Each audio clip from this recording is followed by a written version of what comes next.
Es el libro más influyente de la historia. Une y divide a los pueblos con profundas lecciones de fe y moral. Pero la Biblia también atrae a una legión de arqueólogos que buscan las raíces de la civilización. La Biblia es uno de los textos mejor conservados que tenemos de la historia antigua. Está compuesto de diferentes cartas, diferentes libros, diferentes historias que han llegado hasta nosotros prácticamente sin cambios, durante al menos los últimos 2000 años. La Biblia es un manual de cómo los humanos vivían, trabajaban y hacían la guerra. Cómo convertían las materias primas en objetos que aún hoy en día siguen siendo útiles a la humanidad. Lo que vemos descrito en la Biblia es, en cierto modo, un mundo de tecnología que transcurre desde los comienzos hasta el final de la Edad de Bronce, también durante la Edad de Hierro hasta alcanzar la época romana. En la medida de sus posibilidades, aquellos hombres eran maestros en el control de su entorno. En el primer libro de la Biblia, el Génesis, el alborear de la tecnología se muestra en un legendario proyecto de construcción. Y dijeron: vamos, edifiquemos una ciudad y una torre cuya cima llegue al cielo, y démosle un nombre, para que no nos dispersemos por la superficie de la tierra. La ciudad era Babilonia, y por eso la torre se llamó Babel, y fue construida para rivalizar con Dios y proclamar la grandeza del hombre. Según cuenta la historia, Dios castigó al pueblo confundiendo su idioma.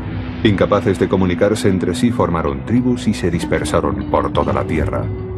¿Pero existió realmente la Torre de Babel o fue solo la piedra angular de una parábola? ¿Pudo ser un figurat?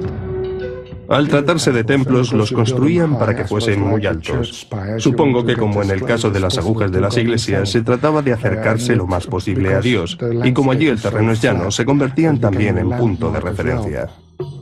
Tal vez las arenas del actual Irak escondan las claves de la Torre de Babel. Hace miles de años, Irak era conocido como Mesopotamia, una fértil llanura surcada por los ríos Éufrates y Tigris. A principios del tercer milenio a.C. se fundó en esta antigua tierra la ciudad de Babilonia, la primera gran metrópoli de la historia. En 1980, y por orden de Saddam Hussein, se reconstruyó una parte de la ciudad, pero las ruinas de la ciudad original quedaron debajo. Fue aquí donde los arqueólogos encontraron la base de un figurat dedicado al dios Marduk. Muchos creen que se trata de la Torre de Babel. Si hubiese estado entero, probablemente tendría el tamaño y aspecto de un famoso zigurat, parcialmente reconstruido, el de Ur, la ciudad de los caldeos en el sur de Irak. A diferencia de las grandes pirámides egipcias, los zigurats no estaban hechos de piedra. Por lo general, la piedra era un material escaso en las tierras bíblicas, especialmente en el suelo aluvial de Mesopotamia. Sin embargo, las reservas de barro eran ilimitadas. En Mesopotamia y en el antiguo Egipto, los ladrillos hechos de barro fueron los materiales de construcción de la civilización. El proceso de fabricación del adobe requería unos pocos elementos, uno de los cuales era la tierra, que debía tener un 10 o un 15% de arcilla, un poco de paja y un molde, sobre el que luego trabajarían. Primero se cavó un pequeño agujero. Después esparcimos un poco de paja y añadimos agua.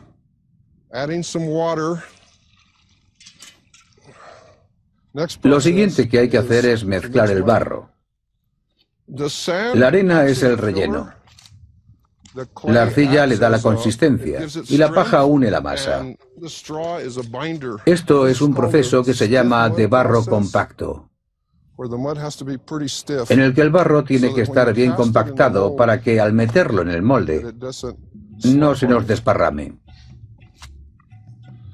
Ahora retiramos el molde.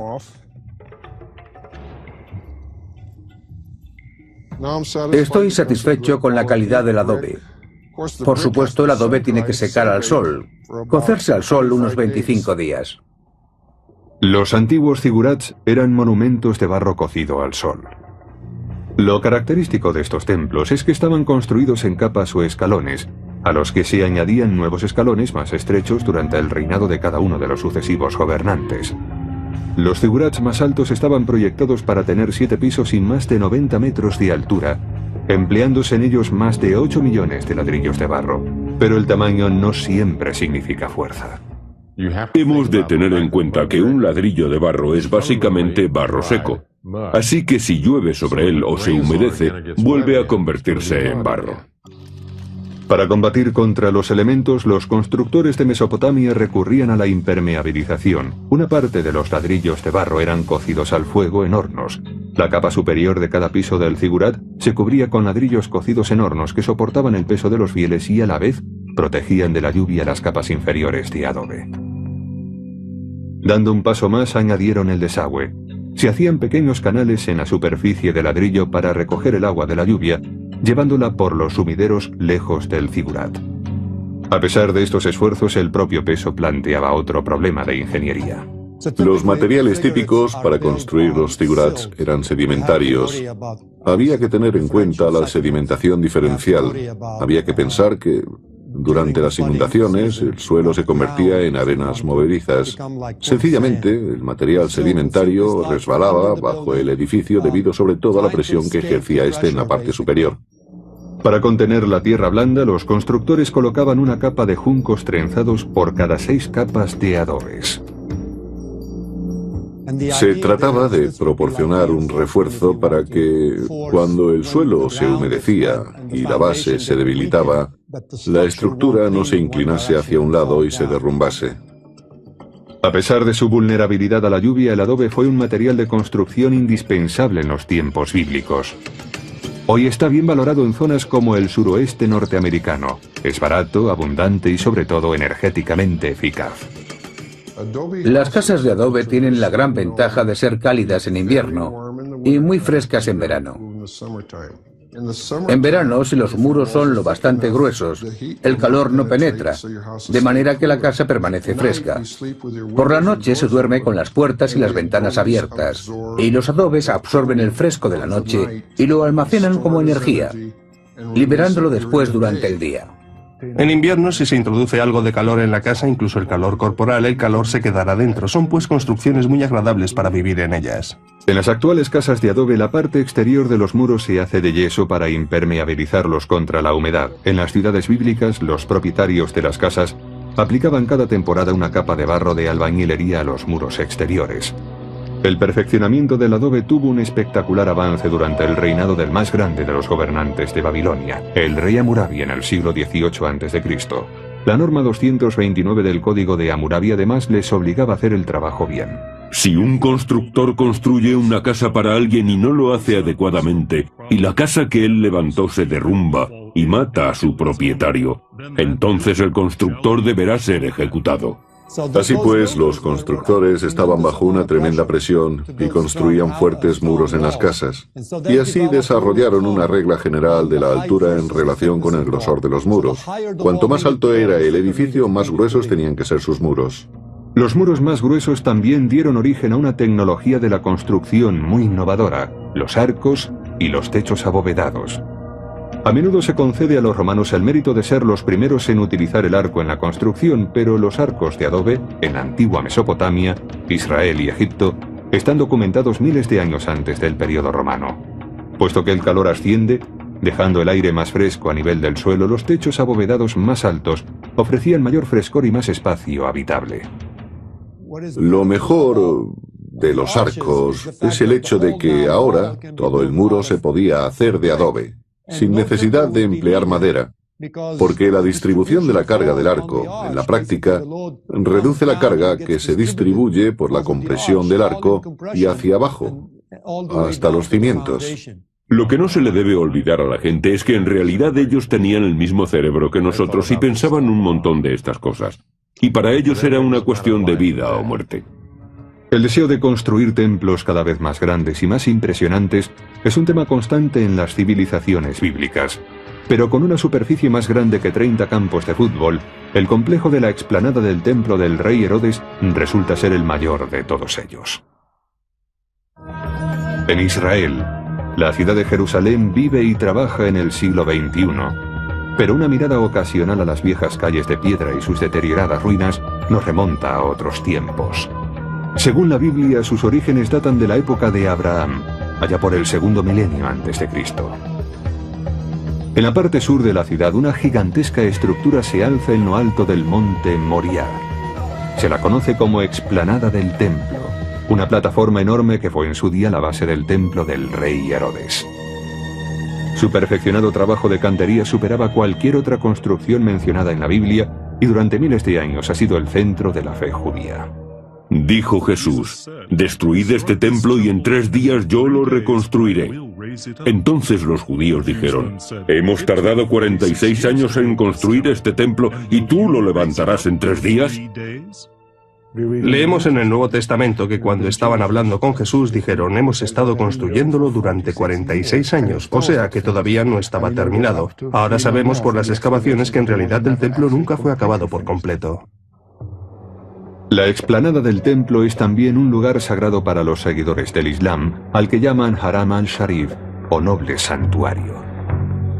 Se dice que el profeta Mahoma ascendió de Irak al cielo desde la cima del monte el año 632 después de Cristo. Sus discípulos musulmanes construyeron una mezquita llamada la Cúpula de la Roca en el supuesto lugar sagrado. En la actualidad, la explanada del templo está bajo control de los musulmanes. Y así nos encontramos con 2 naciones diferentes, con 2 pueblos que reclaman el mismo lugar y que para los judíos, por supuesto, es el lugar más sagrado del mundo. Según la Biblia, el primer templo se construyó en tiempos del hijo del rey David, Salomón, en el año 967 a.C. El templo permaneció en pie durante 381 años, hasta que fue reducido a cenizas por los babilonios en el año 586 a.C. Herodes el Grande fue rey de los judíos desde el año 37 al 4 a.C. La Biblia lo describe como un gobernante frío y opresor odiado por sus súbditos. Así pues, Herodes se propuso ganarse la estima de su pueblo reconstruyendo el templo de Salomón a una escala jamás imaginada. En el siglo XXI, recomponer las piezas del rompecabezas del templo de Herodes es una pesadilla política. Durante años, la explanada estuvo bajo control jordano y las excavaciones arqueológicas estaban estrictamente prohibidas. Tras la Guerra de los 6 Días, en 1967, se autorizó finalmente a que los arqueólogos tuvieran acceso a las zonas adyacentes a la explanada del templo. A lo largo de 10 años de excavaciones, el misterio de la construcción del templo comenzó a desvelarse con la aparición de enormes bloques de piedra. En algunas zonas se encontraron piedras que alcanzan los 12,8 metros de largo, por 3,3 de ancho y 4,3 de alto, y pesan 600 toneladas. Esas piedras están en el fondo, en la base de los muros de contención. La explanada del templo fue construida para nivelar la cima del monte Moriah y proporcionar un extenso podio para el complejo del templo. La explanada propiamente dicha es un rectángulo que mide 490 por 275 metros, una extensión equivalente a 30 campos de fútbol. En las excavaciones bajo el Sagrado Muro Oeste, los arqueólogos han comprobado que originalmente el muro tenía la altura de un edificio de 8 o 9 plantas. Cuando lo piensas, lo primero que te deja completamente asombrado es el tamaño de la explanada del templo, que es absolutamente colosal y que fue una de las edificaciones más grandes del mundo. La explanada del templo podría contener 2 veces y media la pirámide de Giza, la más grande de las pirámides de Egipto. Los planos de la explanada del templo se basaban en la tecnología más vanguardista del siglo I a.C. Utilizando la geometría y la matemática de los griegos y la cantería e ingeniería de los romanos, Herodes reunió al mejor equipo de construcción posible. Tenían maestros de obras, arquitectos, ingenieros de Grecia, de Roma y de su propio pueblo. Envió emisarios a Egipto para estudiar sus técnicas y ver cómo trasladaban allí las piedras. Disponía, por tanto, de mano de obra, soporte técnico y materiales en abundancia. Tenía toda una montaña de piedra caliza. El material de construcción de Herodes procedía de su propia región. El monte Moriah era una montaña de piedra caliza. Situando las canteras junto al lugar de la obra, la logística era perfecta, pero los gigantescos bloques de sillería tenían que ser arrancados del sólido lecho rocoso. Los maestros canteros de Herodes se aprovecharon de las capas horizontales de la caliza para cortar los bloques de piedra.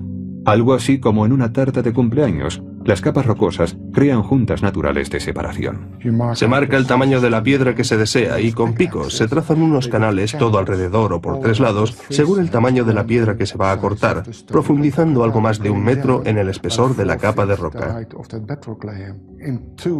En 2 de estos canales, formando un ángulo recto, se introducen a martillazos cuñas de madera seca. Después se vierte agua sobre la madera seca que se hincha. La fuerza de expansión de la madera es tal que arranca la piedra de su lecho rocoso y la piedra queda libre. Como medida de precaución, Herodes ordenó que los canteros dieran forma y terminaran los bloques de piedra antes de sacarlos de la cantera. Preparando las piedras con antelación antes de nivelar el solar del primer templo sagrado, Herodes daba garantías al pueblo de que el nuevo templo no era un engaño. La prueba visible eran los miles de bloques de piedra finalmente cortados y decorados. Después de sacar un bloque, procedían a su acabado, tallándolo o cincelándolo con una piedra más dura.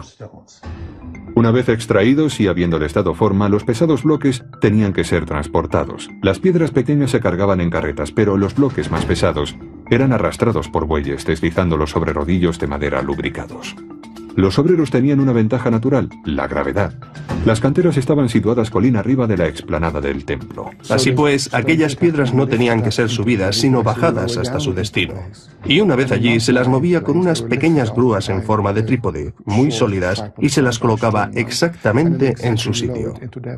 Aplicando las leyes de la física, los hombres de Herodes emplearon palancas para construir la explanada. Utilizando polías múltiples conseguían aumentar la fuerza inicial y situar las enormes piedras en su sitio. Antes de colocar las piedras, había que nivelar el suelo rocoso, un proceso que exigió años de picar y arrellanar. Una vez allanada la capa base, las piedras, perfectamente cortadas, fueron colocadas unas sobre otras.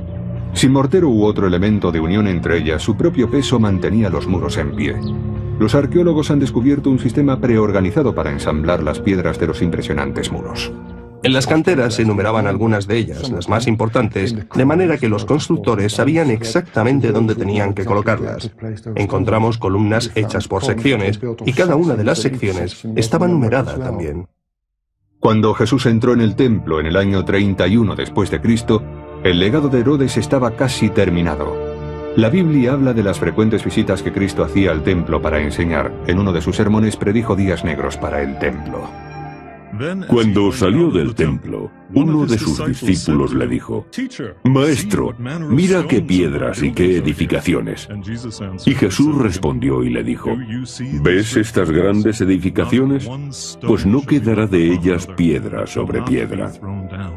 Las escrituras demuestran que no se equivocaba. En el año 70 después de Cristo, al cabo de una guerra de 4 años para acabar con la revuelta judía, el general romano Tito tomó Jerusalén.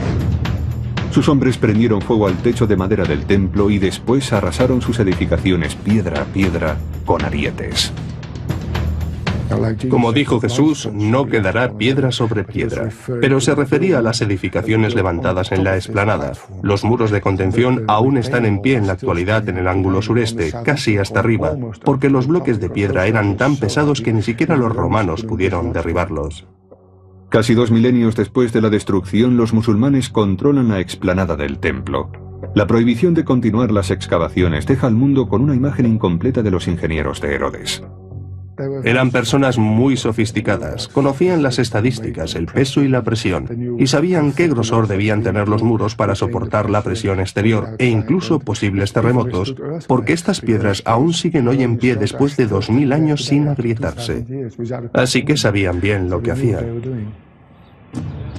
La construcción de la explanada del templo demuestra la importancia de los ingenieros y de los canteros, pero ante las continuas guerras, el herrero se convirtió en el técnico más importante de la historia de la Biblia.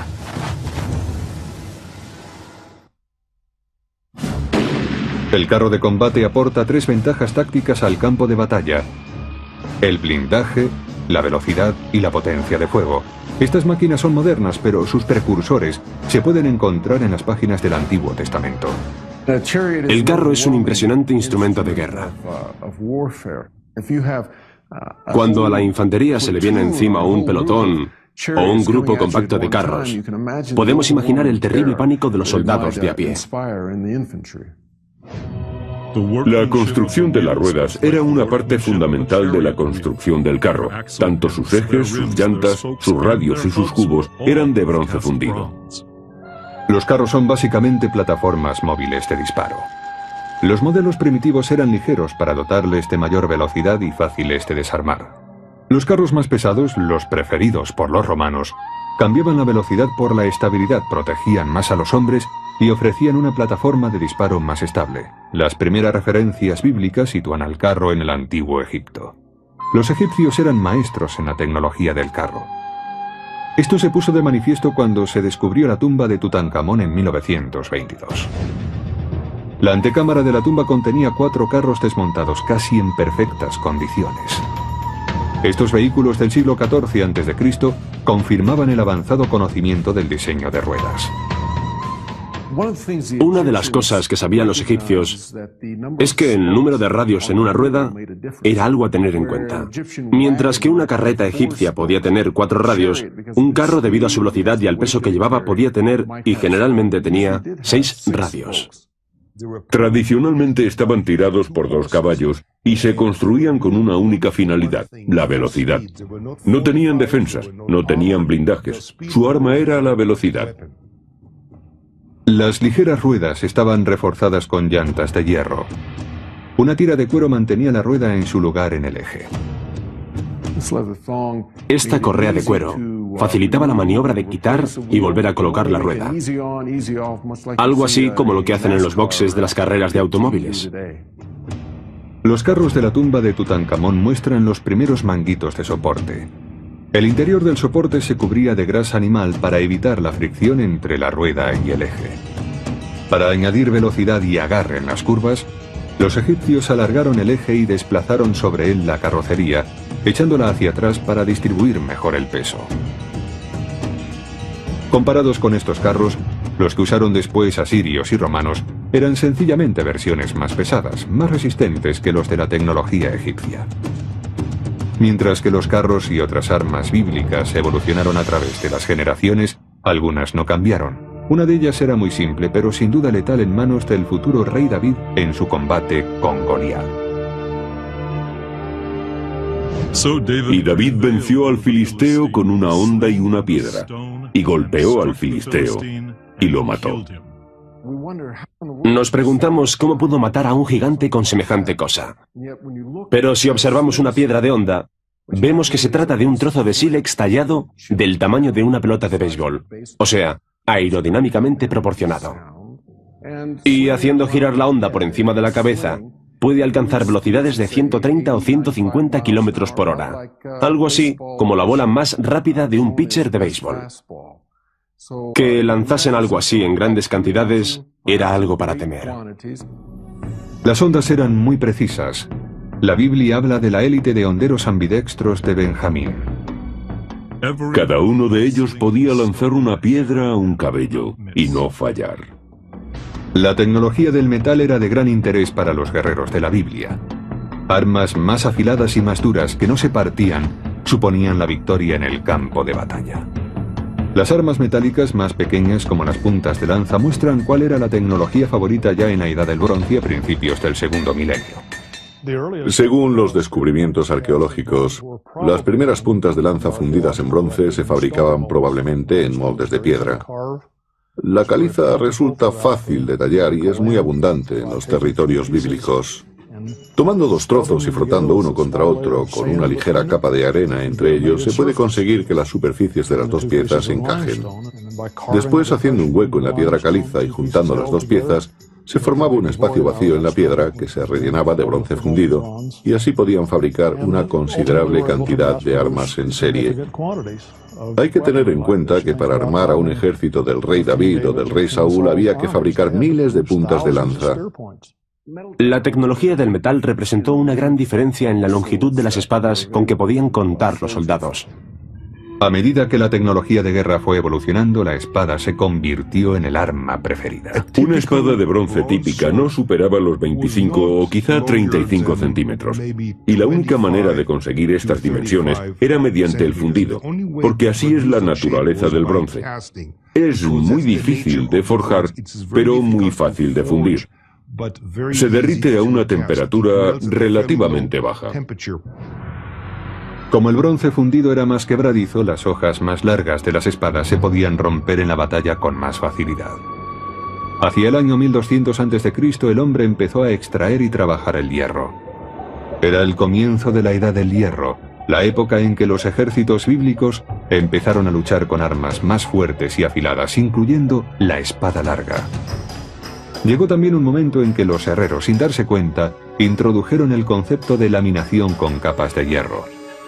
Los primeros herreros de la época bíblica carecían de los conocimientos necesarios para calentar los hornos por encima de los 1600 grados, la temperatura necesaria para fundir el hierro. Estaban obligados a trabajar con trozos de hierro esponjoso de peor calidad llamadas blooms. Y así, para conseguir un material sólido, tenían que golpearlo con un martillo y transformarlo en hojas muy finas. Después se juntaban estas hojas y se las volvía a golpear estando al rojo, obteniendo secciones más gruesas. El resultado era que estas finas capas, unidas entre sí, formaban una estructura muy fuerte, muy resistente a las fracturas y también muy rígida. El hierro laminado es más resistente que el de una capa gruesa, por la misma razón que el contrachapado es más resistente y más rígido que una tabla de madera. Es interesante pensar que actualmente, en la industria aeroespacial, se utiliza el mismo concepto para fabricar lo que llamamos materiales compuestos. Las armas de la Edad del Hierro se hicieron gradualmente más duras y más mortíferas. Se consiguió un perfeccionamiento ulterior a medida que se fue avanzando en la Edad del Hierro, cuando se aprendió a inyectar carbono en el hierro para fabricar acero, pudiendo así producir armas de calidad superior a la mayoría de las fabricadas en la última parte de la Edad del Bronce. Cuando el rey de Babilonia, Nabucodonosor, conquistó Jerusalén en el año 586 a.C., comprendió la importancia militar de los herreros. Y todos los hombres fuertes, hasta 7000 y 1000 artesanos y herreros, también a ellos los llevó cautivos el rey de Babilonia. Y de este modo prácticamente desarmó a la nación de Israel. Sin herreros no tenían capacidad para fabricar y mantener ningún tipo de armamento. Pero las armas de metal a veces no eran suficientes cuando sitiaban una ciudad. Para luchar contra la aplastante superioridad del ejército asirio, los defensores de la ciudad depositaron toda su confianza en la tecnología para construir murallas. La palabra guerra aparece más de 300 veces en la Biblia. Espada aparece 380 veces. No cabe duda de que la guerra era una realidad constante para la sociedad en los tiempos bíblicos. Para aquellas gentes, la culpa era de la geografía. Las ciudades de Israel y Judá estaban agrupadas a lo largo de las rutas comerciales importantes de sus poco amistosos vecinos. Estaban rodeados por grandes y poderosos imperios. Por un lado, el imperio mesopotámico al este. El imperio arameo estaba al norte. Y el imperio egipcio al sur. Y para permanecer independientes, tenían que ser capaces de defenderse contra los ejércitos de aquellos imperios. Para ello tuvieron que levantar y perfeccionar fortificaciones robustas y resistentes. Las pequeñas ciudades-estado invertían todos sus recursos en la tecnología para la construcción de murallas. Poderosas murallas externas significaban supervivencia. Algunas de estas murallas podían alcanzar fácilmente los 15 metros de altura, y la idea era hacerlas lo bastante altas para que resultase difícil escalarlas, pero también para que los proyectiles lanzados desde lo alto acumulasen mayor carga de energía cinética y resultasen más devastadores para el enemigo. Según cuenta la Biblia, conquistar una ciudad fortificada con murallas era simplemente cuestión de conseguir la ayuda de Dios. Y el Señor dijo a Josué: y ocurrirá cuando den un largo toque con el cuerno del carnero y cuando oigáis el sonido de la trompeta. Todo el pueblo gritará con todas sus fuerzas, y los muros de la ciudad se derrumbarán. La milagrosa destrucción de las murallas de Jericó no era un escenario con el que contaran los ejércitos conquistadores. Para ellos, el ariete era la tecnología más avanzada. El ariete era una larga viga con un puntiagudo extremo metálico con la que se embestía de forma contundente contra el muro. Una vez que perforaba el muro, se le movía de un lado a otro para descolocar las piedras. Cuando se empezó a usar el ariete en el segundo milenio antes de Cristo, la tecnología de las murallas evolucionó. Los defensores hacían en la muralla unas cámaras huecas llamadas ventanas. El ariete era una herramienta para romper o demoler la muralla. Pero construyendo cámaras en ella, se podían llenar estas de grava o arena. Así, de este modo, estos materiales conseguían absorber el impacto del ariete. A medida que se fueron construyendo arietes más grandes y poderosos en el siglo I a.C., se fue abandonando el sistema de cámaras en las murallas para construirlas más gruesas y fuertes. Una segunda tecnología antiariete se convirtió en norma general. Recuperando una antigua técnica, los defensores de la ciudad en el siglo IX a.C. construían al pie de las murallas unas amplias laderas artificiales llamadas glacis. El glacis, hecho de tierra y piedras, hacía casi imposible situar los arietes lo bastante cerca para golpear contra la muralla. También hacía casi imposible hacer túneles bajo ella. No hay ninguna documentación tan clara como la del sitio de Laquis en el año 701 a.C. Laquis era una ciudad de Judea al sur de Jerusalén que fue atacada y conquistada por el rey asirio Senaquerib. En 1849 los arqueólogos, al excavar el palacio del rey, encontraron una habitación que narraba cronológicamente la historia del sitio de Laquis. Una serie de relieves en piedra representan un fantástico diario del sangriento sitio.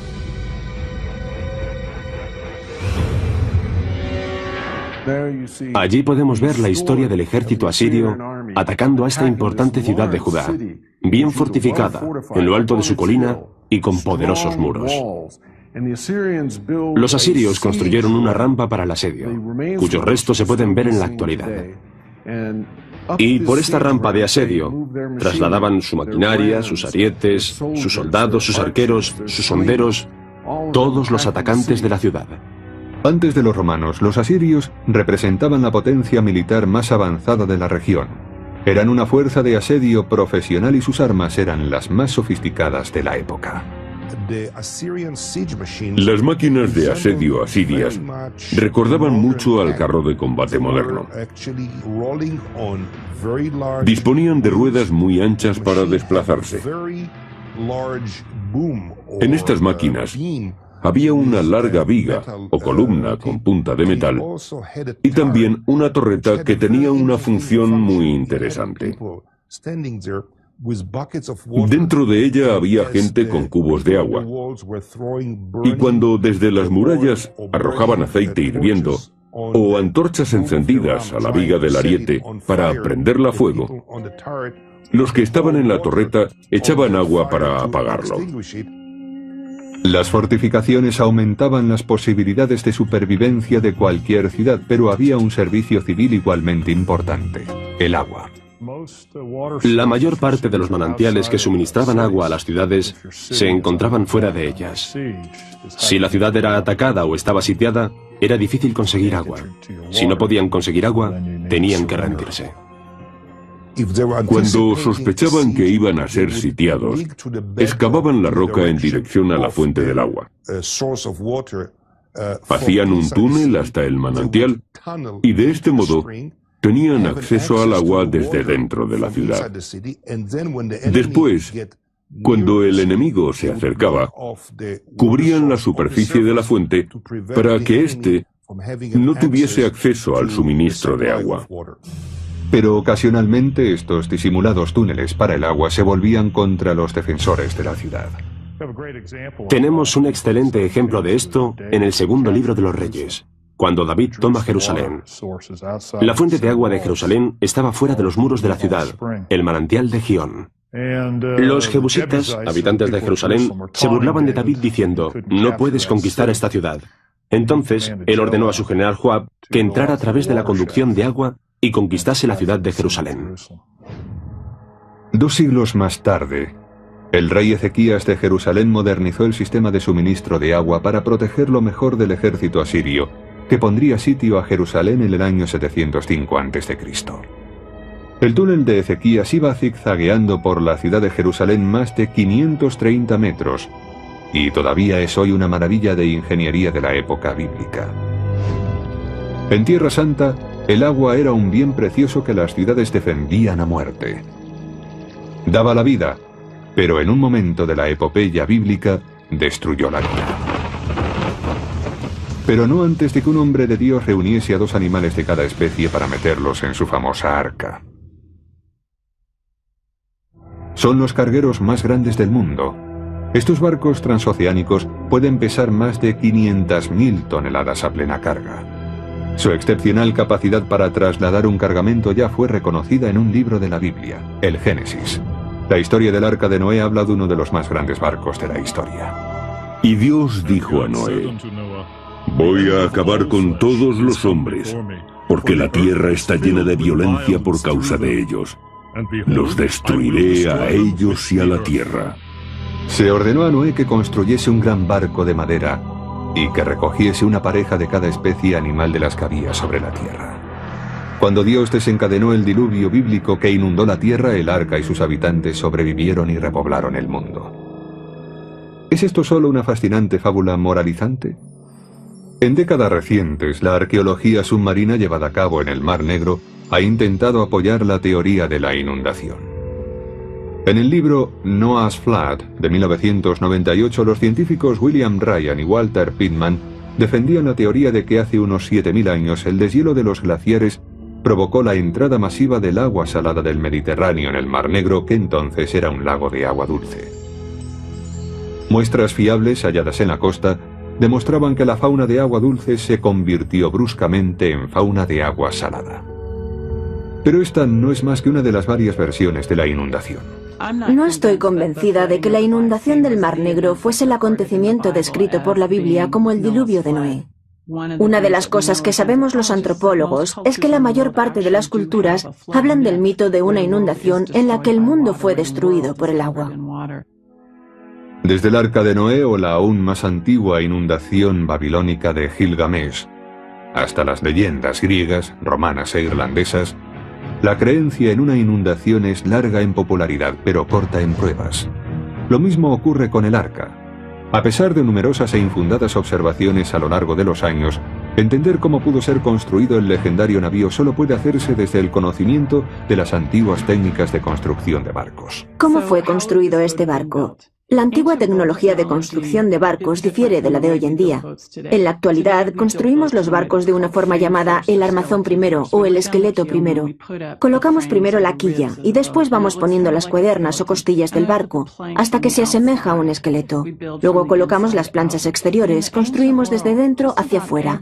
Pero en el mundo antiguo, prácticamente en todas partes, en todas las culturas que hemos examinado restos de barcos, la construcción se hacía de fuera hacia adentro. Primero construían el caparazón, el casco.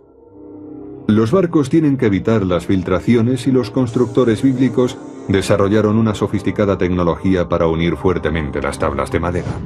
Uno de los métodos más fiables era el de mortaja y espiga. Cuando hablamos de unión de mortaja y espiga, nos referimos a una espiga, que es una pieza suelta de madera con ranuras hechas en el canto de una tabla. En este caso, esto es un simple modelo de muestra, la espiga entra en la mortaja hasta la mitad. Después se pone otra tabla en el lado opuesto y se encaja la tabla de arriba en las espigas.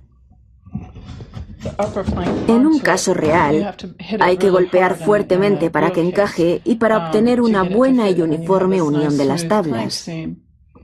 Posteriormente se pueden poner unos pasadores para fijar la espiga en su sitio. Y así es como el hombre construyó sus barcos durante al menos 4.000 años. Tenemos pruebas de esto en el área del Mediterráneo y del Nilo.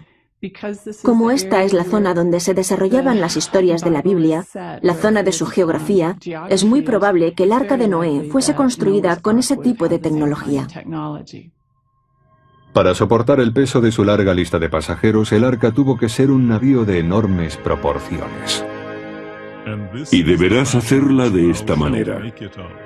La longitud del arca será de 300 codos, la anchura de 50 codos y la altura de 30 codos. El codo es una unidad de medida de la época bíblica que corresponde a la distancia entre la punta del dedo corazón de la mano y el codo. Si estimamos que un codo equivale a 63,5 centímetros, el Arca de Noé mediría 190 metros de largo por 31,70 de ancho y por 18,90 de alto. Un gran barco, pero no sin precedentes históricos. Hay algunas referencias históricas de barcos de 152 metros de largo. Una de las cosas que sabemos que hacían los egipcios era transportar obeliscos en barcos de madera. La reina Hatshepsut describía hace unos 3.500 años el barco que había construido. Y aquel barco construido para transportar 2 obeliscos hubiera podido transportar un 747 cargado con 40 elefantes. Esos fueron los primeros cargueros de gran tonelaje de los que hemos tenido noticias de fuentes ajenas a la Biblia. Un hombre decidió tomar al pie de la letra las medidas dadas por Dios. Joseph K. Silver, de Pensilvania, era ingeniero de profesión y aficionado al arca en sus ratos libres.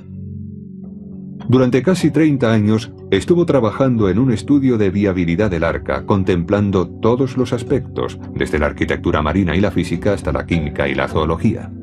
Pero Silver murió en 1995 y con él pareció morir su manuscrito sobre el arca. Poco después de su muerte, su familia y amigos empezaron a reunir sus notas y en el año 2000 las sometieron al estudio de Ed Scherer, de Scherer y Asociados, una compañía de ingeniería náutica. Decidí coger esas notas y dedicarles 5 minutos, leer algo de aquí y de allá y devolverlas. Varias horas más tarde estaba inmerso en aquel asunto, consultando requisitos y normas del Servicio de Guardacostas de los Estados Unidos, de la Oficina Americana de Navegación, de la Organización Marítima Internacional, ese tipo de organizaciones, para tratar de rebatir las propuestas del señor Silver, pero en general su idea del arca cumplía con todos los requisitos. El arca de Silver estaría entre los mayores navíos construidos por el hombre. La norma general es que los cargueros transatlánticos tienen básicamente un ratio longitud-profundidad de 15:1 o menos. El arca cumple realmente estos criterios, pues tiene unos 12 metros de profundidad, hasta lo que llamamos la cubierta de fuerza del arca, con 190 metros de longitud. Scherer creó un modelo del arca con un sencillo aunque preciso programa ampliamente utilizado por la Marina y el Servicio de Guardacostas de los Estados Unidos en análisis de ingeniería. Pudimos precisar que el arca tenía una estabilidad adecuada para enfrentarse a olas de varias alturas, de conformidad con los criterios del Servicio de Guardacostas. No había realmente exceso de curvatura en el arca. Podría flotar a un nivel razonable. Flotaría sin exceso de presión en el casco, así que consideramos que la estructura del arca era la adecuada. ¿Fue inspiración divina o fueron ilusiones? Los continuos esfuerzos por localizar antiguos pecios en las profundidades del Mar Negro pueden algún día responder a más preguntas sobre el arca bíblica. Por lo tanto, aquellas gentes pensaron que posiblemente ellos podrían construir barcos de ese tamaño. Solo hace unos 45 años que empezaron las primeras excavaciones científicas submarinas, es decir, que aún estamos en los inicios. Hay expediciones por todo el mundo buscando antiguos barcos, en aguas profundas, bajo los sedimentos, y tratando de desvelar definitivamente las claves de las ideas que tenían las civilizaciones antiguas sobre tecnología. Mientras la ciencia marina y las excavaciones arqueológicas nos llevan a profundidades aún mayores, el libro sagrado seguirá proporcionando el contexto histórico. De este modo, la arqueología va de la mano con el texto bíblico para mostrarnos cómo se superaba la vida en aquellos días y las necesidades de la vida que encontraban las gentes de la Biblia. Mientras desentierran nuevas pruebas de la antigua sabiduría, los arqueólogos seguirán buscando claves importantes en las páginas de la Biblia. uno de los más grandes archivos históricos de los logros de la tecnología humana.